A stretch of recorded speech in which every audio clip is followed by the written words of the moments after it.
tell me about coping with the headaches. Mhm. Yeah, so the headaches, along with a few other things, the doctor said they may be a permanent issue that I have in my life. Um, and they're not quite to the severity that they were in the hospital, but they're kind of there in the background, a little bit of annoyance, kind of like a mosquito bite would be.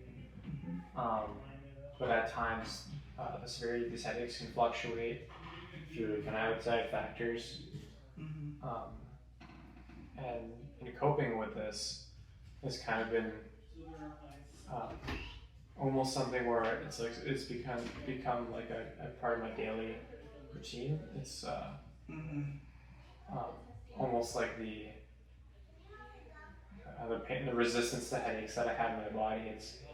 They're not quite as bothersome. It got kind of a bad headache, but still Mm-hmm. continue along with my day, continue my work, Yes. or whatever social gathering I'm at. Did you have to take medication early on? Yeah, I did. I had lots of medications that I was on, but through a lot of conversation with people that had been on those same medications at some point in their life, that had even more traumatic head injuries than I had. I actually decided the best route to be to get off all these medications because of maybe some of the long-term issues that they could have, or some of the current issues that I have. So you had to wean yourself off of the narcotics and the strong pain medications. Yeah, and had to learn to live with the pain, but because I chose to get off those medications, I would have a much clearer mind, and so I decided I'd rather like be in pain and not feel dumb. With the miracles that you've had in your life, I don't think anything is going to be permanent. Yeah. I don't think they'll be permanent. I think, well, I don't just think, I trust that the Father, the God who brought you through miraculously, is continuing to walk with you miraculously day by day. Because when you think about it, every day is now a miracle. Mm-hmm. You know, I survived a traumatic car crash, and I remember my recovery and learning to trust God one day at a time. And like you said, make choices while trusting in God, one day at a time. Tell us, my second question has to do with you returning back to construction work. What was that decision like? I was eager to get back to work. I'm someone who can't go a day without moving around. If I wasn't working, I'd have to be at the gym. If I wasn't at the gym, I'd have to be on a run. I'd have to do some sort of physical work throughout the day.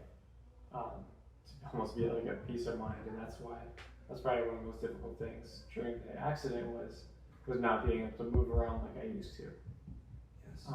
But as soon as I got back to work, I was so excited. Surprisingly, getting back to work, I had no fear of heights. So I had gone back to work as if nothing happened, just with like restricted hours and being more aware of my surroundings. So you had to start gradually. Yeah. You had to gradually work your way back into your daily routines. Yeah. And did you have to take breaks and lay down if you had a headache, or? Yeah, at times I had to leave the scene, maybe go sit in there, kind of where we keep our equipment in a separate area, and sit down, my eyes closed at times, just to let my brain kind of get back into the groove of things. I remember visiting you shortly after you came home, and you had to be very careful with too much intense light and too much loud noises, and because that would affect your headaches. Tell us about that journey. Yeah, so actually, I didn't have much issue with bright lights. It was mainly the sound, because actually I hadn't mentioned this yet, but I injured my left ear, and so the hearing in that ear was much worse. But I was also very sensitive to sound. Someone stopping down a hallway would trigger a headache. If someone closed a cupboard too loud, it could trigger a headache. So loud noises or like a very loud environment would be very difficult to be in for quite some time. And I'd still attend church. I'd be wearing earplugs or things like that.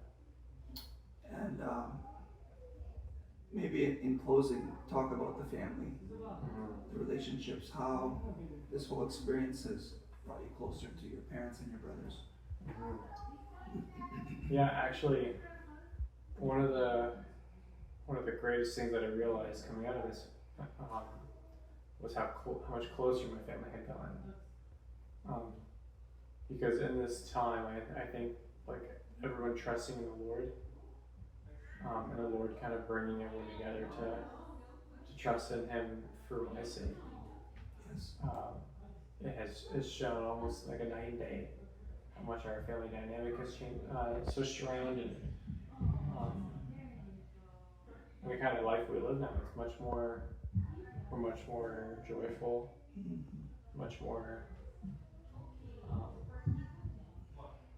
I guess the environment is much more God filled. That's amazing.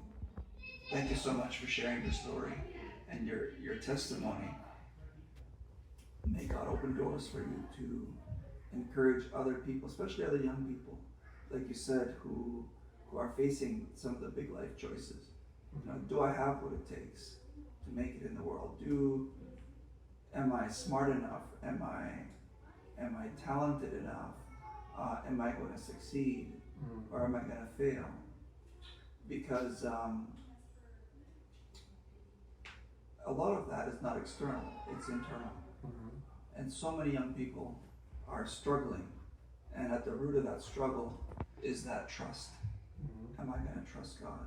Am I going to try to do things on my own, or am I going to involve God in my decisions?